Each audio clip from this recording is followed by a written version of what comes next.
ಶ್ರೇಯಸ್ ಪಟೇಲ್ರಿಗೆ ಯಾತಕ್ಕೆ ಮತ ಹಾಕಬೇಕು, ಮತ್ತೆ ನಮ್ಮ ವಿರೋಧಿಗಳಿಗೆ ಯಾಕೆ ಮತ ಹಾಕಬಾರದು? ಕಳೆದ ಸಾರಿ ನಾವೆಲ್ಲ ಕಾಂಗ್ರೆಸ್ಸಿನ ಸಹಾಯದಿಂದ ನಮ್ಮ ಇವತ್ತಿನ ವಿರೋಧಿ ಅಭ್ಯರ್ಥಿಯನ್ನ ನಾವು ಗೆಲ್ಲಿಸಿದ್ದು. ಅವತ್ತು ಕಾಂಗ್ರೆಸ್ ಜೊತೆ ಅವರ ಮೈತ್ರಿ ಇತ್ತು, ಇವತ್ತು ಅವರ ಮೈತ್ರಿ ಬಿಜೆಪಿ ಜೊತೆ ಇದೆ. ಬಿಜೆಪಿ ಮಾಡ್ತಕ್ಕಂಥ ಇವತ್ತಿನ ಈ ಏನು ವ್ಯವಸ್ಥೆ ಇದೆ, ಅದರ ವ್ಯವಸ್ಥೆ ಒಳಗೆ ಅವರು ಪಾಲುದಾರರಿದ್ದಾರೆ. ಬಹಳ ನೋವಿನಿಂದ ಹೇಳಬೇಕಾಗುತ್ತೆ, ನಾವೆಲ್ಲ ಅಲ್ಲೇ ಇದ್ದಂತವರು ನಮಗೆ ಹೇಳ್ತಾ ಇದ್ರು, ಇತಿಹಾಸದಲ್ಲಿ ನನ್ನ ರಾಜಕಾರಣವೇ ಹೋದ್ರೂ ಸತ್ಯ ಒಂದು ಉದಾಹರಣೆ ಹೇಳ್ತೇನೆ ನಾನು. ಹಿಂದೆ ಈ ದೇಶದ ಪ್ರಧಾನಮಂತ್ರಿ ಆಗಿದ್ದಾಗ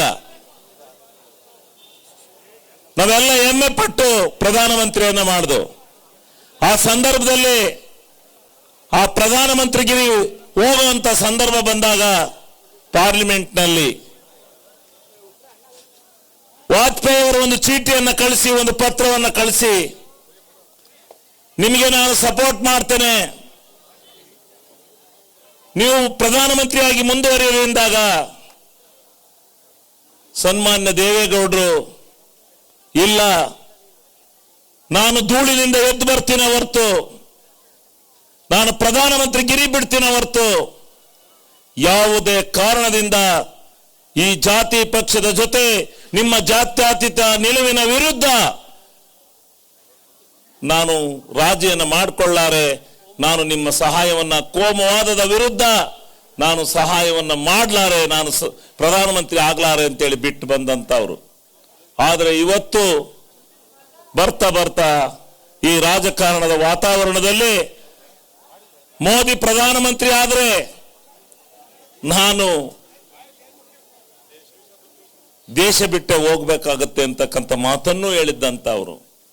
ಇವತ್ತಿನ ಸನ್ನಿವೇಶ ಯಾಕೆ ಬಂದಿದೆ ನೋಡಿ, ಅವರ ಜೊತೆನಲ್ಲೇ ಇವತ್ತು ಅಧಿಕಾರವನ್ನ ನಡೆಸ್ತಕ್ಕಂಥ, ಅಧಿಕಾರವನ್ನ ಹಂಚ್ಕೊಳ್ತಕ್ಕಂಥ, ಚುನಾವಣೆಯನ್ನ ನಡೆಸ್ತಕ್ಕಂಥ ಕಾಲ ಇವತ್ತು ಹೊಂದಾಣಿಕೆ ಇವತ್ತು ಬಂದಿದೆ ಅಂದ್ರೆ ನೀವು ಅರ್ಥ ಮಾಡ್ಕೋಬೇಕು, ಯಾವ ಪರಿಸ್ಥಿತಿ ರಾಜಕಾರಣದಲ್ಲಿ ಬಂದಿದೆ ಅಂತಕ್ಕಂಥದ್ದನ್ನ ನೀವು ಅರ್ಥ ಮಾಡ್ಕೋಬೇಕು.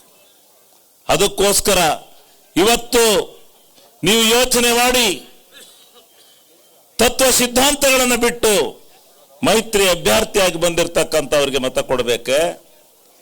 ಇಲ್ಲ ಈ ಜಿಲ್ಲೆನಲ್ಲಿ ನಡೀತಾ ಇರ್ತಕ್ಕಂಥದ್ದು ಒಂದೇ ಚುನಾವಣೆ, ದೇವೇಗೌಡರ ಮೊಮ್ಮಗನಿಗೂ ಪುರುಷಾಮಗೌಡರ ಮೊಮ್ಮಗನಿಗೂ ಯುದ್ಧ ನಡೀತಾ ಇದೆ. ಈ ಯುದ್ಧದಲ್ಲಿ ಯಾರನ್ನ ಆಯ್ಕೆ ಮಾಡಬೇಕು ಅಂತಕ್ಕಂಥ ನಿರ್ಧಾರ ನೀವು ಮಾಡಬೇಕಾಗಿದೆ. ಒಂದು ಕಡೆ ರಾಜಕೀಯವಾಗಿ ನೊಂದಿರ್ತಕ್ಕಂಥ ಸಂಸಾರ ಮತ್ತು ಒಂದು ಕಡೆ ಇದೆ, ಇನ್ನೊಂದು ಕಡೆ ಪ್ರಧಾನಮಂತ್ರಿಗಿರಿಯಿಂದ ಹಿಡಿದು ಡಿಸಿಸಿ ಬ್ಯಾಂಕ್ನವರೆಗೂ ಎಲ್ಲ ಅಧಿಕಾರವನ್ನು ಅನುಭವಿಸಿರ್ತಕ್ಕಂಥ ಪಕ್ಷ ಮತ್ತೊಂದು ಕಡೆ ಇದೆ. ಇದು ಪಕ್ಷ ಮತ್ತು ವಂಶ ಮತ್ತೊಂದು ಕಡೆ ಇದೆ. ಇವ್ರಿಗೆ ಕೊಡಬೇಕೆ? ಎರಡೇ ಎರಡು ಜನಕ್ಕೆ ನೀವು ನಿರ್ಧಾರ ಮಾಡಬೇಕಾಯ್ತು ಈ ಜಿಲ್ಲೆ ಒಳಗೆ. ಆ ನಿರ್ಧಾರ ಮಾಡತಕ್ಕಂಥ ಸಂದರ್ಭದಲ್ಲಿ ನೀವು ಯಾರನ್ನ ಆಯ್ಕೆ ಮಾಡ್ಕೋಬೇಕು ಅಂತಕ್ಕಂಥ ನಿರ್ಧಾರವನ್ನ ನೀವು ಮಾಡಬೇಕಾಗುತ್ತೆ ಅನ್ನೋ ಮಾತನ್ನು ನಾನು ಹೇಳ್ತೇನೆ. ಇವತ್ತು ನೀವು ಮೋದಿಯವರ ಸೌಖ್ಯವನ್ನು ಬೆಳೆಸಿದಿರಲ್ಲ, ನೀವು ಅದರಲ್ಲಿ ಪಾಲುದಾರರಾಗಿದ್ದೀರಲ್ಲ, ನಾನು ಒಂದು ಮಾತನ್ನ ಈ ಸಂದರ್ಭದಲ್ಲಿ ಕೇಳಲಿಕ್ಕೆ ಬಯಸ್ತೇನೆ.